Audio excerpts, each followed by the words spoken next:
What is up, guys? I'm Nick Zolotas. What is up, guys? I'm Peter Lutts, and this is the Long Game Podcast. We're going to be talking all about real estate, every aspect of real estate. And 3, 2, 1, go. What's up, guys? Long Game Podcast, back at it here with Peter Lutts. Today we have Peter Abbruzzese, big landlord in Lynn. He's done a lot of development projects over the years. Thanks for coming in. Thank you for having me. Yeah, so Pete's, he owns, a bunch of units in Lynn. He's done a bunch of flips. He probably flips, 1, 2 houses a year? Yeah, 2, 3. 2, 3 houses a year. And he's done development stuff in the past. So we just kind of wanted to talk to him, his story, see how he got started. And how did you get started, Pete? I was landscaping for, believe it or not, my prior career. I worked in corporate America, got laid off at one point, and opened my own landscaping business. Thought that would be an avenue. What year was that?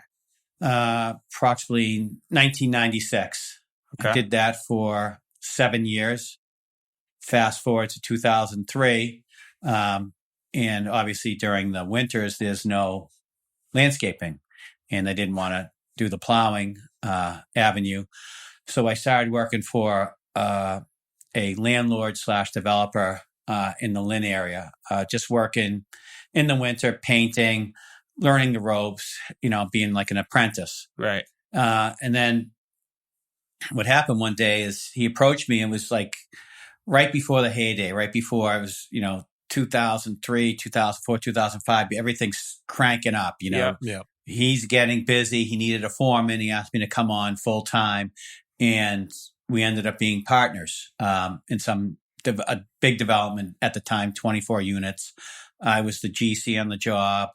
I ended up getting... So you had your contractor's license? I ended up getting my contractor's license during that time. Yeah.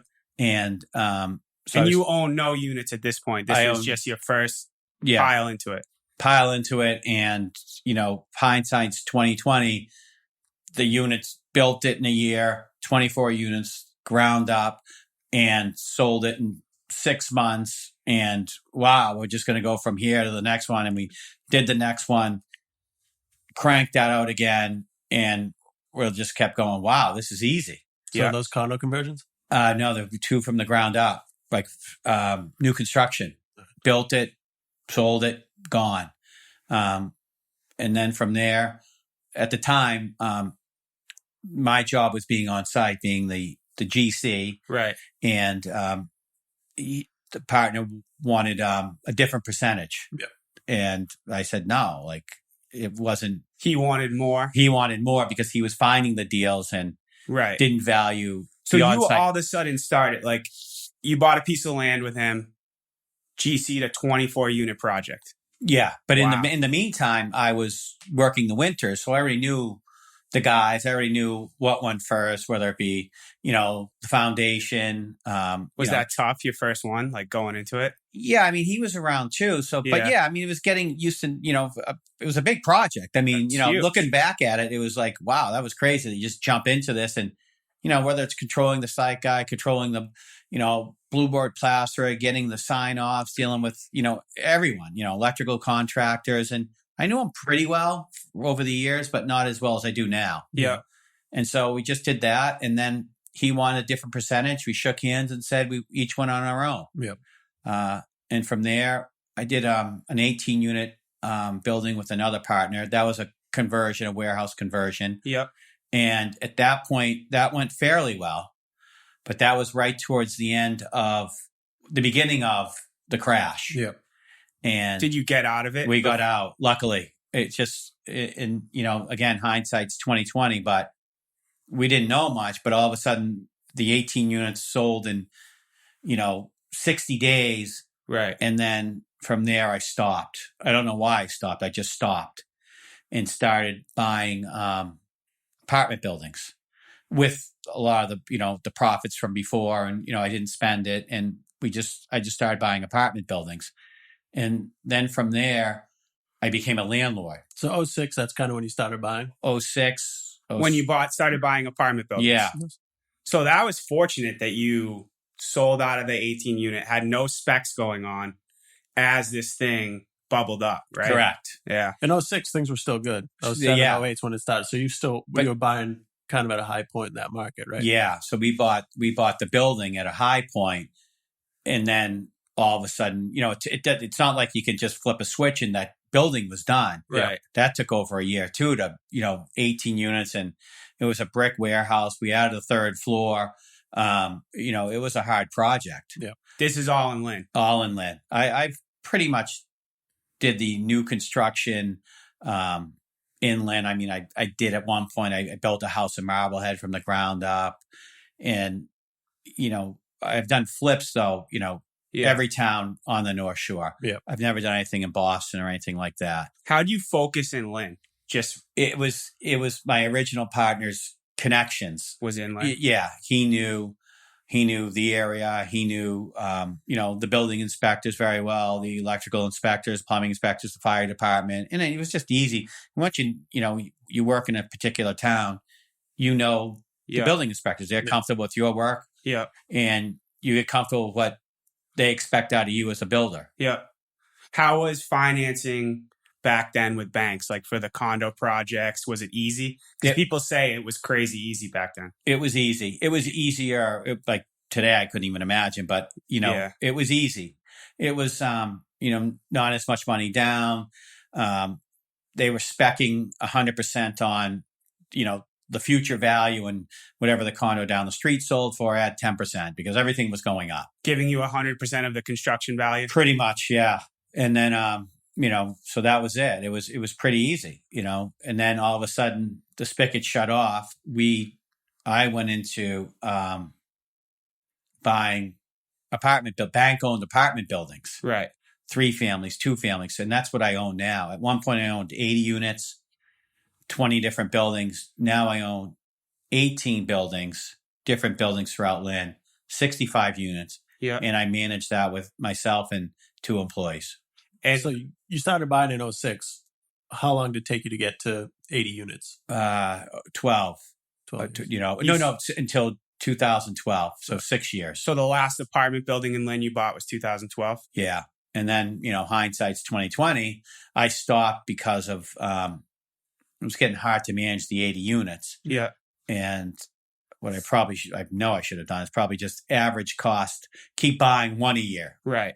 But, with more units, you spend more time in chasing money in housing court for various reasons why you end up in housing court. But I spend, the stories, Pete and I are friends, and the stories he tells me about housing court and all the stuff he goes through managing is, that's how you make a lot of money. And that's how you've made money. Yeah. Dealing with all those headaches. I've been charged in Lynn District Court with assault and battery by one of my tenants, breaking and entering, and I did nothing wrong, So, I allegedly stole someone's diamond ring and all this other stuff. I mean, at that point you're hiring lawyers, and they're defending you. You're meeting in district court like you're a criminal, and you weed through the process, right? And you do eventually come out on top, but it's not one court case. Do you go to housing court yourself, or do you bring a lawyer? I have to bring a lawyer. My buildings are owned in trust or LLC, and the state of Massachusetts won't let you represent yourself. If you own it individually, you can. And so if you own them in your own name, you can go yourself? Correct. Okay. But the way I own my properties in trust or LLC, and the court won't allow you to do it that way. So did you sell any from 2000? I know we sold one for you last year, but did you sell any of the apartment buildings you bought from 2006 to 2012? I owned one building with another partner. At that point, the mortgage came due, the 10-year note, and he took over that building. And then I did sell. You guys sold one of my buildings in Lynn on Hollingsworth Street. So what did you buy that building for? The Hollingsworth Street building? $480,000. And what did we sell it for last year? 112. 112. 122. 122. 12. Call it 12. So slightly 3 times. Yeah, slightly over 12. And over that 10, that was one of the first buildings I purchased. And again, we sold it last year, 2019, 2008. Call it 12 years, somewhere in there, 12, 13 years. You also pay down the debt a little bit along the way. Right. And you make a cash little bit flow every month. cash flow. Again, buying at that number, Yeah. and rent increasing over the years like it did. You cash flow positive at that number. So the person we sold it to paid $200 a unit. Eight, little 170, 165, 170, and you paid 60. 60. Yeah. So 3 times. And rent didn't go up 3 times. Yeah. But taxes went up twice. Water went up 1.5 times. Interest rates went down, which is what's caused this, I think, mainly. But who knows? But even so, I think Lynn's become a hot city to buy. I mean, everybody talks about how big of a swing city it is. So if things start to turn, I think that value is going to drop more than it would in a Salem, Beverly, Peabody. But I mean, Lynn's selling right now compared to everywhere. I mean, it's Lynn's price almost per door is Salem, Beverly prices. Lynn is. Yeah. I look around. Not that I'm selling, but Lynn is Salem. Marblehead too. Believe it or not, Marblehead multifamilies and Swampscott multifamilies aren't worth. They're worth what they're worth in Lynn, and the rent is the same. Yeah. I mean, pretty much the same. Maybe $100 for a unit down, but it's pretty much the same. How do you do your leasing when you get vacancies? I all 100% of my, unless you're doing a housing, a Section 8 housing, every one of my tenants is tenant at will. No, but when you get a vacancy, how do you fill it? Do you lease it yourself? I lease it myself, and 99.9% of the time, with the number of units I have and with the number of years I've been doing it, there's always someone calling me. Right. I have people always calling me, and I'll say, okay, don't call me. I have nothing right now, but if you call me in 15 days, something might open up. Yeah. At that point, if someone does leave, I already have someone waiting in the wings. Yeah. And I think I'm a little bit, since I bought cheaper than the guys today, right? I can offer my units slightly less. I don't want to take too much less. I don't want to destroy the market. Right. But I can, do it a little cheaper. Do you think being in housing court has kept you from buying more units and growing? Is that one of the big reasons? The management stuff. Yeah. It's 100% the reason. I mean, I always thought I would easily get to 100, maybe grow it again and do things like that. And it's not like you can send a lawyer there. I mean, you can. I mean, I do. But I have to go because you have to really defend yourself. And the lawyer doesn't know the tenants there and they're spinning their story. I have to tell them my story. And after being there year after year after year, do you see this? It's like you asked me, why in Lynn? Well, he knew the building inspectors. Well, I've been in housing court a long time. I have a reputation of going there. I'm not just going there to get someone out that didn't pay the first month's rent. It doesn't. I'm not doing that. Right. They're, whether it being dealing drugs, loud noises. The biggest problem now I see with units is multiple people, multiple families living in units. Right. So if you rent a 2-bedroom, there could be to what I thought was going to be husband, wife, 2 kids, all of a sudden becomes husband, wife, and 2 kids in one room, and the other bedroom becomes a separate family. That's crazy. And so that leads to trash issues, which leads to rats, which leads to increase in water, which leads to the refrigerator being open twice as much, the toilet being flushed twice as much. So everything breaks 2 times faster. So you think you have 4 people in an apartment, you have 8? Correct. The water heater breaks that now all of a sudden you thought was going to last 6-7 years, breaks in 3.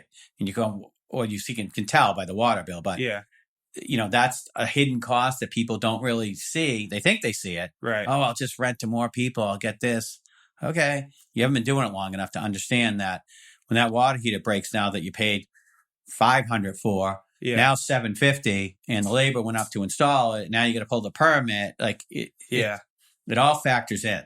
So now, obviously, you're very low leveraged. To get to where you got, was there times, I know you were buying really cheap at the time, but was there times where you were like, holy shit, I'm pretty leveraged? Like it took you some leverage to get to where you were, right? Yeah. I mean, like anything else, in the beginning, when you're starting out, your screening process is a lot less. Right. You need a warm body when you buy that bank old 3-family. Yeah. And you need someone to fill it. Yeah. Right. And so you're taking, riskier tenants. Yeah. And then all of a sudden that risk becomes even higher when they start paying and you're going, oh my God, what did I just do? Yeah. So you have to try and stay on top of it. And, you're doing more yourself. I have 2 employees now. I, used to go out at night. I don't go out as much anymore because we fixed all the problems over the years. But I've been out at Christmas fixing, frozen pipes and things like that. Heat issues. I mean, and you have the phone with you 24/7. I have the phone with me 24. I do have an emergency phone 24/7. It's probably on me realistically, 18, 19 hours a day, Wow. because what happens is, I used to keep it next to my bed. Yeah. 4:00 in the morning and someone's calling me saying that, the power's out in my building. Well, the power's out in the neighborhood. The power's not in the building. Stop calling me. I've had people call me at 2:00 in the morning. The coin-op washing machine ate my quarters. What are you doing about it? Jesus. And so, those are the calls where they can wait until the morning. But to them, it's like, or, they're drinking and they're calling me that, just got in a fight with the second floor guy. Call the police. Yeah. That's crazy. More often than not, now it's the issues are call the police. So like from 06 to now, like obviously landlord-tenant laws have changed. It's gotten a lot harder. So Correct. What situations then were a lot easier than they are now? It was basically that there were fewer legal assistance. So what they do now in the court system, when you go to housing court, is everyone's provided a lawyer for the day. Yeah. The tenant immediately runs to the lawyer of the day. Mm-hmm.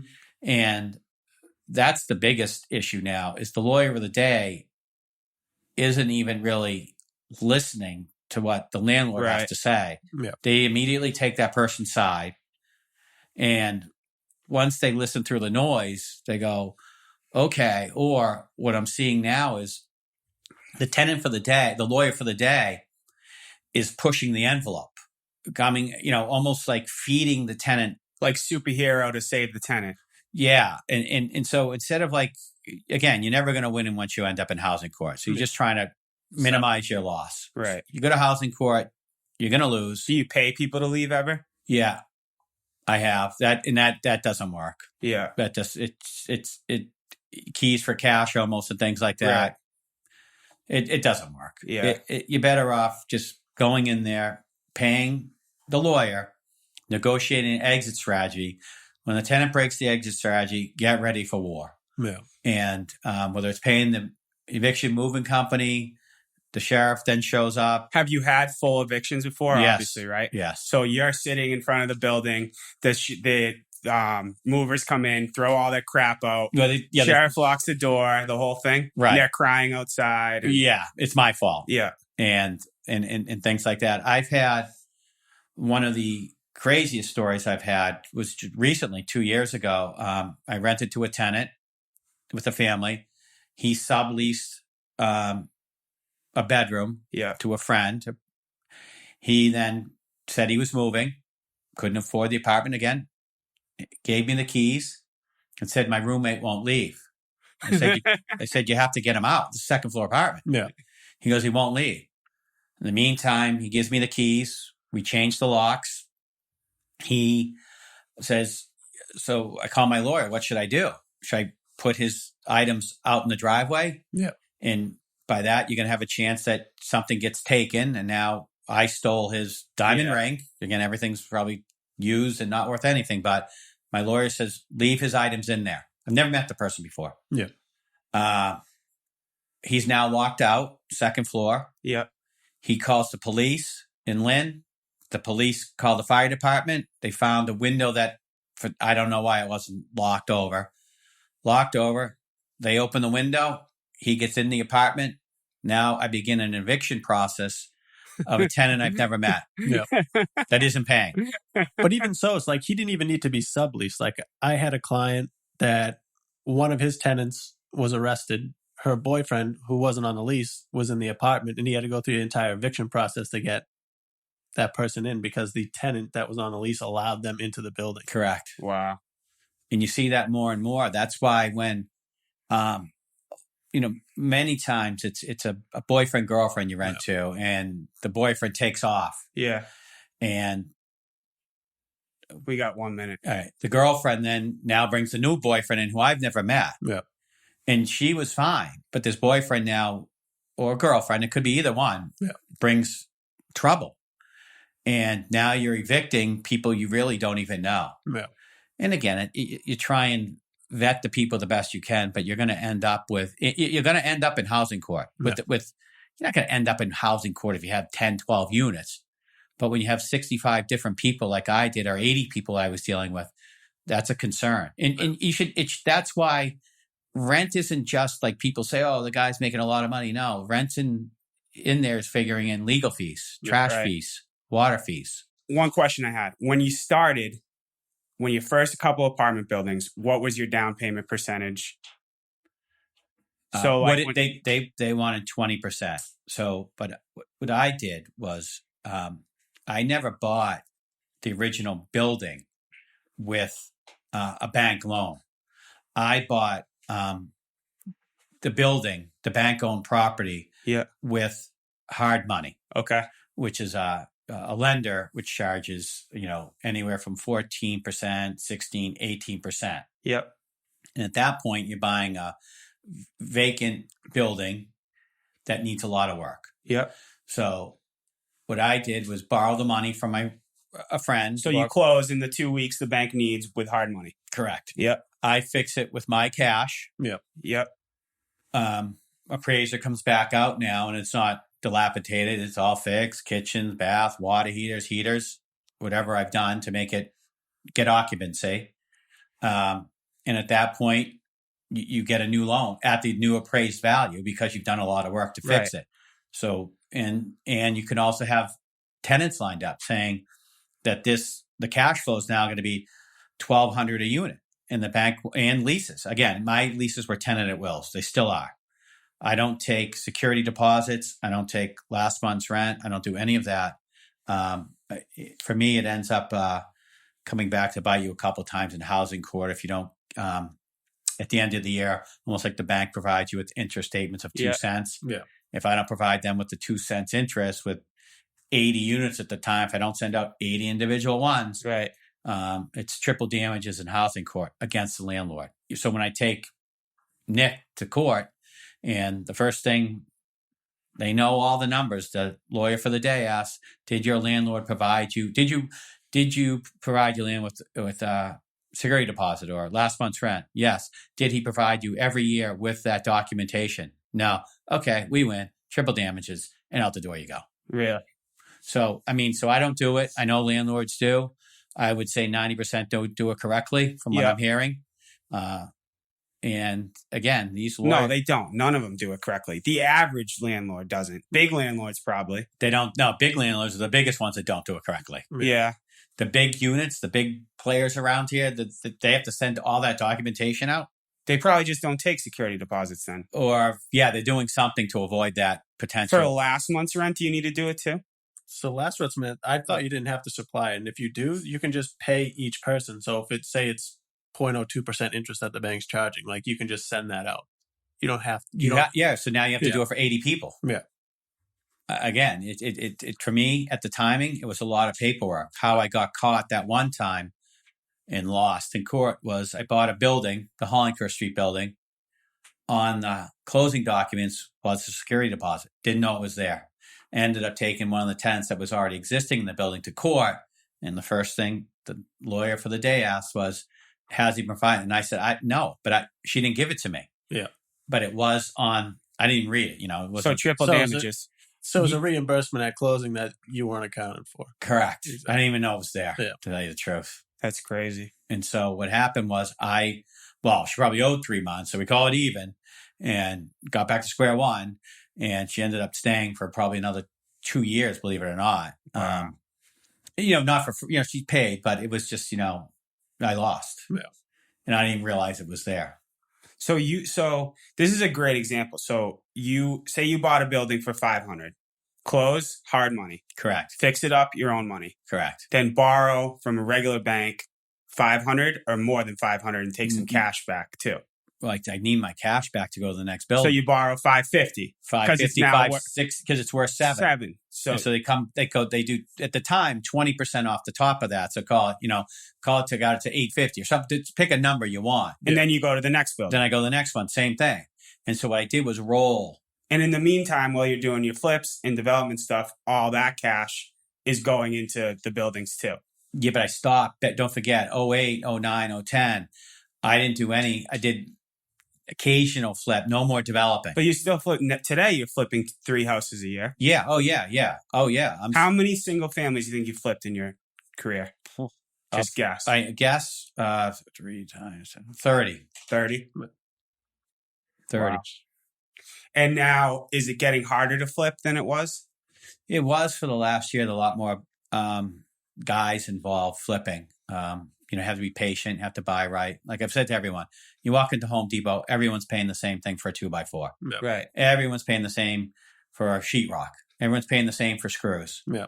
What I don't understand is how these people think they're paying less for that 2x4 than me, because we're all going to put the 2x4, we're all going to put the windows in, we're all going to put the kid. You go to Tri-City Sales. There's a plug for Ricky Cohen to buy the appliances. I mean, everyone's paying the same. Everyone's paying the same. So you make the money when you buy it. That's it. Period. The sales. I mean, you can fuck it up, obviously. Right. But you still make the money. If you do a perfect job and you buy it wrong, it doesn't matter. You're over. It's over. The end price, again, you're getting out of these things hopefully in 4 to 6 months, beginning to end.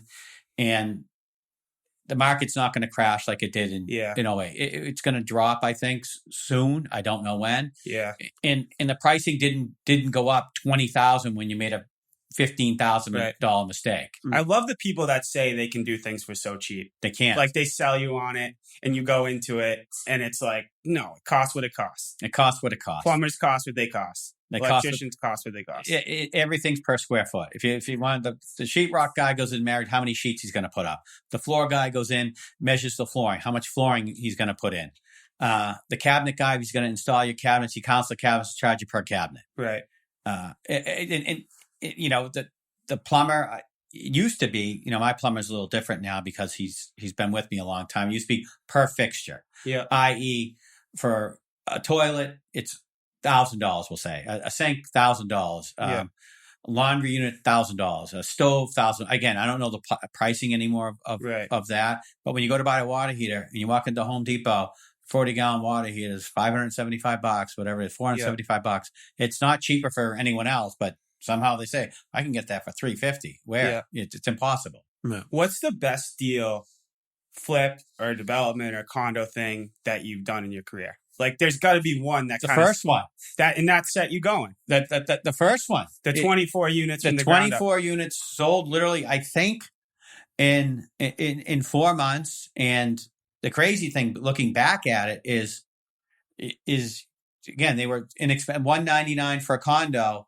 Wow. And but a 2-bedroom condo, tiny. These things weren't big, but all of a sudden, this is when you knew it should have been ending. Yeah. They were getting the mortgage for $220. They were getting cash back to buy it. George Furniture was showing up with all their new furniture, TVs, and this, and all of a sudden the market dropped by 20%. So now they just walked away. Yeah, of course they did. Right? They took their furniture, they took their TVs, and they walked away. So they're $20,000. They're buying all their shit for their condo. Right. It's like, and I'm going, and again, it's like my first one, and I'm going, okay, this is great. So I go to the next one, and they tightened up a little bit with the regular, but still going in with no money down. Yeah. But that 24 set you off. Set me up. That's what you started going from there. Yeah. So 04, 05, 06, that's when you started. That's what do you see in similarities? Because 06, 07 is kind of where we're trending right now. So what did you see this year? You said the last year has been really hard. Competition's been up. Yeah, competition's been way up. A lot of what I see is inexperienced people, getting into it. Like I said, I worked for years with my friend, getting to know, like I said, plumbers charge $1,000 per fixture. So I go, things like that, getting to know electricians. And I see someone will buy a single family house that needs a gut rehab and they're asking on the computer, hey, any recommendations for a plumber? Recommendations? You don't know, you don't have these people lined up. You're at a disadvantage. You don't know a change order. You don't have this. You don't have that. Right. And again, I have my builder's license, and I've always said this. I might not be able to build a house, but I know how to hire the right people to build that house. Yeah. And as we're building the house, I can be there helping out, watching. I used to help frame a little bit. I don't do that anymore. But, I know what's going on. Yeah. Some of these people go, oh, you didn't realize how difficult this. Oh, that's a change order. I see it. And these people going, no, I made nothing. They have to make nothing at the end. They might kid themselves and try and make something, but who's making the money? The banks. Yeah. Well, I think everybody just looks at it in simple terms. Like, not everybody's as experienced. So they're like, I bought a building for $4, I'm going to sell it for $5, I'm going to make $100,000. Nobody takes into account every expense that eats up that $100,000. I mean, that $100,000, just the cost of borrowing money, the closing costs, the buying costs goes to 60. 100%. Without even touching it. Correct. It's crazy. And people don't see that. So how's your pro forma changed since 04, 05, 06? I mean, you went through that first downturn. So obviously the parameters you have to buy are pretty straightforward now. You're not going to go into a deal where you're going to have a loser. Right. So has that changed since the beginning? Now, I know you said a lot of similarities. Obviously, price points have gone up. Right. I still look at, again, back to my price per square foot. Yeah. So if I'm buying a 1,000 square foot gut rehab, you price it in my head what I think it's going to cost per square foot for all the guys coming through. Yeah. I know what my labor costs are per week. I know my 2 guys work 40 hours a week. I pay them $25 an hour. Do the math. Yeah. It's $1,000 plus workman comp. Plus I give them fringe benefits along the way. I have all that figured in. And that's what I pay my guys. Right. And I don't even know if it's probably a little bit on the high end. I know if you sub it out, but my guys do a lot for me. But the parameters have changed my electrician's been with me since the beginning, 15 years ago. Right. My plumber's been with me 10 years. HVAC, 15 years. Right. Do I get a better deal? Probably, slightly. Yeah. But I get better service. So I'm quicker. Right. If I leave here and pick up the phone and call my HVAC guy, he's picking the phone up. Yeah. My electrician's picking the phone up. Yeah. I have any problems, they're picking the phone up. Yeah. In the same token, money has to be there too. Over time, I've been known to be, if you send me a bill, and if I have in the beginning, I said, whoa, we got to, I need the bank to come out to look at this. Yeah.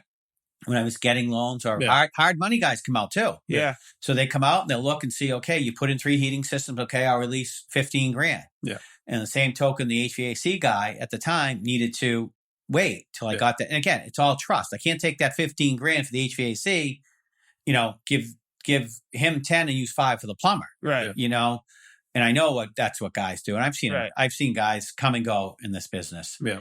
And that's why you have to be, it's all in the buy, like you said, Pete. Yeah. 100% on the buy. You have to be careful. Do you think, like, when you're calculating your end sale pricing, mm-hmm. are you taking a factor of market changes? Like, potentially we're in a shift now going down. Are you saying, well, I still want to make money if this sells for 20% less than I think? Yeah. Yes, 100% you're looking at that. And I think I gave you a great example on the house I'm buying. My next flip, again, so what happened recently was I had a house for sale, a flip for sale. Market stopped. Yeah. I have a house in Beverly was coming on the market within a week before March 15th, we'll call it. Yeah. That stopped. Yeah. I had 2 homes under agreement, 2 flips. So I was rolling at this point. It reminded me like 06, 07. I can't lose, right? Yeah. I was never going to lose. Can't lose. Yeah. Stop. Yeah. And what happened was it did stop, and the buyer in Swampscott worked for the government and was no longer getting transferred. No fault of his own. Yeah. And he gave him back his deposit, and that was fair. Yeah. In the same token, my Beverly house has stopped. Where's the market going? The 2 other ones I had under agreement, I asked for like a 30-day extension. Both said no. Both played hardball with me. Okay, whatever. The one I had in Peabody under agreement immediately dropped the price 20 grand or 30 grand off of what I offered. Wow. Okay, fine. And then the one that Is this COVID related too, kind of? Just Yes. people panicking. panicking. Yeah. And the same token, a bank-owned property in Lynn, I had under agreement for $255,000. I now have under agreement 6 weeks later for $230,000. Yeah.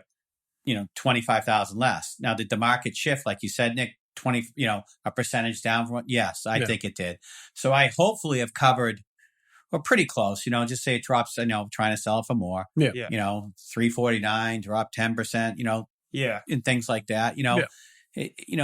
Maybe it did. But if you don't take into consideration it dropping as you're buying right now, you're fooling yourself. So what's your take? Like, I think the listeners want to hear this.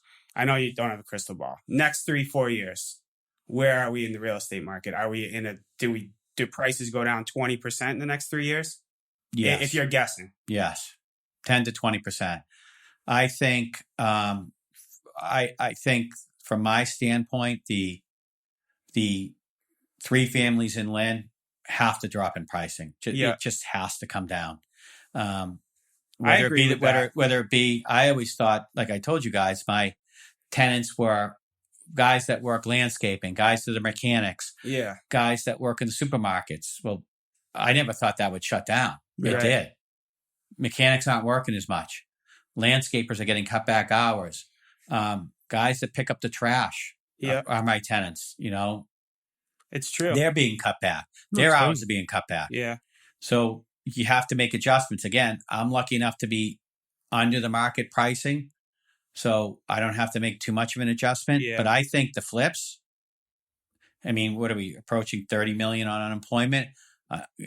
On Thursday, it's coming out again. They're expecting another 2, 3, 4 million. I don't know the number. Yeah. And where are those people that are furloughed? My brother being one of them. Are they going to go back to work, or are they furloughed and then laid off? Right. My crystal ball is 20% down if I had to put a price on it right now. And then that is going to take out some projects, to be like some of these projects going now, maybe not the ones that are being kept and the guys that are very financially strong. There's a lot of guys doing 20-unit condo flips right now under construction that if prices go down 20, 25%, they're gone. They could be giving the keys to the lender. I knew developers, again, doing a 40-unit condo from the ground up. Yeah. That if you watch what's really going on, they're finishing. So they're going to shell these projects, meaning not shelve them, make it weather tight. And instead of, if they have multiple buildings going on at a time, construction will stop. They'll look like it's going to be construction, but it won't. Yeah. So they'll do 1 duplex now. Yeah. Or 2 duplexes. Let that sell. Then go. Right. Then keep going all the way. They're not going to keep what would have happened. Just keep going. Yeah. Keep the HVAC guy keeps going from building, and all of a sudden he's done. And they sell all the way along. Yeah. That's going to stop. And the same thing's going to happen with these 20-unit buildings. They might do floors. They should be doing floors. They shouldn't be doing the whole building at the same time. Right. Like I said, get it weather tight. And sell the first floor, sell the second floor, sell the third floor. Yeah. And the banks, when do they become tight? When does the government stop giving them money? They made it. It's crazy. It's already happening. Right. The banks made a lot of money on these PPL loans, whatever the service fees were. If you buy a multifamily now, what do they want? 10% vacancy is just been a lot of banks required now, to buy multifamilies. It went from 5 to 10% vacancy. And what's the deposit now? 25 to 30 instead of 20 up to 35%. Yeah. I've seen on. If that goes across the board to 30, 35, the real estate multifamily market will drop. Has to. Because no one's putting 35% down. No. What's the return's average? Not there. If there's 100, if there's 100 2 families that sell in the North Shore, the average down payment I would say is 15 to 20%. I think even in where I am in Lynn, it's less. So if if you're looking at those, a lot of it's the smaller multifamilies, like 3 to 4 families, where people are using all these first-time homebuyer programs and buying at 5 to 10% down. Right. That's what they're buying in Lynn, and a lot of times they're living in them, and sometimes they're not. They're saying they're going to live there and don't. Hey, all the power to you. Yeah. But if you get caught with these things now at, like you said, 30% down, I mean, do simple math, 500 grand, you need 150,000 cash. I mean, you need some Right. cash. Now Big money. you're also buying, could be a distressed property, a little bit distressed where you don't know Right. if the boiler is going to break Right. and things like that. The water heater is going to break. Right. And now the tenant doesn't pay you. Now where are you going? Yeah. Yeah. And at the That's- same sure. time, if you look over the last 2 years, I mean, everybody that's selling for 5 caps around here, I mean, you need to increase these rents. So that Right. cushion that you had before of that 10%, that 100 grand, 200 grand, whatever it was, to allow you to increase those rents, now it's eaten. So you can't even cover, the building doesn't even pay for itself. It's Correct. And again, you're asking me my crystal ball. Do I think that's going to happen? Yes. Is it going to happen as fast as I think? I think it could happen in the next 6 months. Right. That you're going to see this. And again, crystal ball. Everyone's getting the $600 check right now. Yeah. They're flush. And now when that ends, I think it's, I thought it's July 31st when I looked on the computer. I don't know the exact number. Yeah. Yeah. Now they're not going to they want to go back to work, but there's no work. Bartenders, restaurant owners. But here's my other big thing. It's so everybody that has filed for unemployment, it's 6 months that you get paid unemployment. And a lot of these people that have been paid unemployment might be making more money than they were working. Correct. So why are they going to rush to go back They're to not. work? Right. But they're going to have to. Well, what has happened is if you took the PPL loan, you have to spend it in the 8 weeks. The employees, I believe, again, they're saying they don't have to. There's guidelines where you do have to. So if you're a single guy working for an electrician and you think you're not coming back to work because you're making more money, the employee can force you back. Yeah. But if you're a bartender and you're taking care of your elderly mother, you have children, you're worried about COVID, you don't have to come back. And you're not coming back. Yeah. So that's, the jobs that are going to be out there is, what I think, like everyone else sees, Amazon, supermarkets, delivery, and probably a little bit less. I mean, so the landlord that all of a sudden bought the 3-family at $650,000 needs to increase his rent. Right.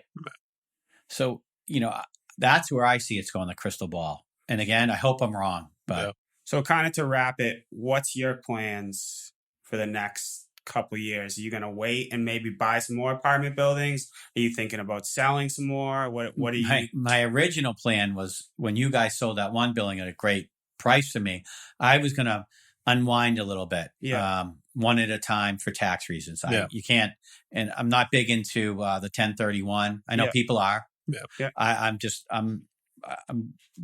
happy to pay the taxes on the profit I made.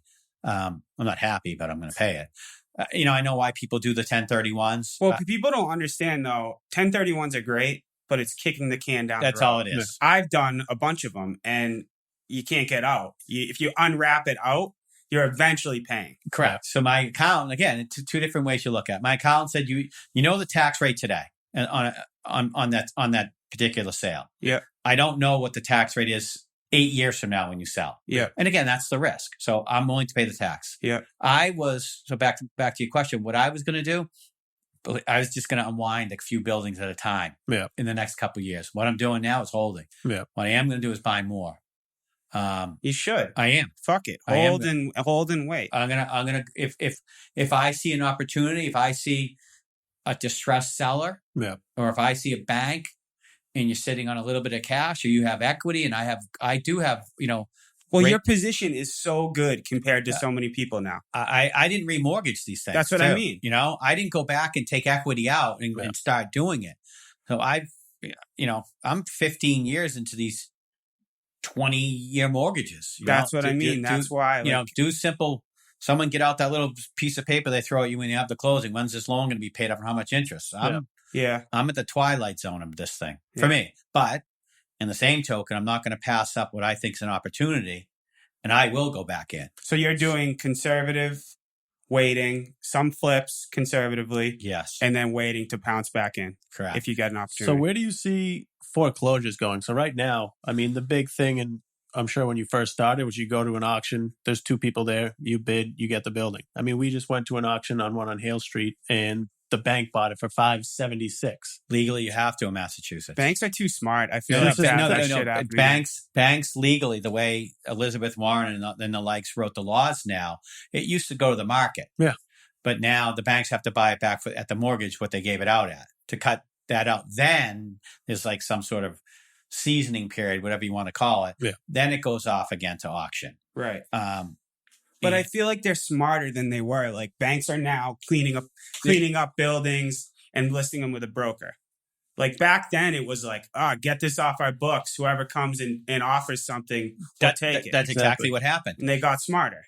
Well, yes. And so what happened back when I was doing it was it might have been listed literally 90 days at 450,000. Yeah. I was buying it at 90,000 because they wanted, it was panic time. Don't forget the banks were panicking. Lehman Brothers collapsed. These banks, Countrywide collapsed. These banks are collapsing in front of you. They need any cash they can get back on their balance sheet. Right. So they just would liquidate the asset. Yeah. Now you're right. They're in a better position. And what's going to happen? But they're still going to have to. They're going to panic. But that's the thing. So they're going to panic sell. So if things drop 20% and banks have been buying all these properties back, at some point they're going to panic sell at some point. Exactly. They can't hold it on their balance sheet. Then it's going to be opportunity season again. Correct. Yeah. When they panic, I don't know, but they're going to panic. They can't because what are they going to do with all these properties? What are they going to do with these tenants? They're not landlords. I see them in court, the banks, when they end up there. They're terrible at it. Their lawyers aren't really used to the system. They're probably hiring probably a great guy, a corporate lawyer. Yeah. But it's a whole different animal when you go to housing court. Yeah. And again, they get in there, and now these judges are great. They know all the housing rules, so it becomes a nightmare for the banks. And then some banks will say, at some point, someone's saying, I need 10 of these assets gone. Which 10 are we getting rid of? Yeah. Lynn's a problem for us. They end up in housing court. Someone's going to pay attention, and it'll go away. But look at all these PPP loans that are out. Like all these banks have been spread so thin in regards to bailing out all these small businesses. Correct. So now they might not be over leveraged in real estate, but there's no liquidity in these banks. So at some point, you feel like they're going to have to sell these assets too. Correct. Agreed. Well, it was awesome, Pete. Thanks for coming in and sharing your story. Can I get back to the tea time? You can get back to the tea time now. We have to fix that. Thank you guys for checking out our Long Game podcast today. We're going to be coming at you a lot more often over the next year. Feel free to check us out at herricklutts.com. Subscribe, follow, hit us up with questions, and we're out.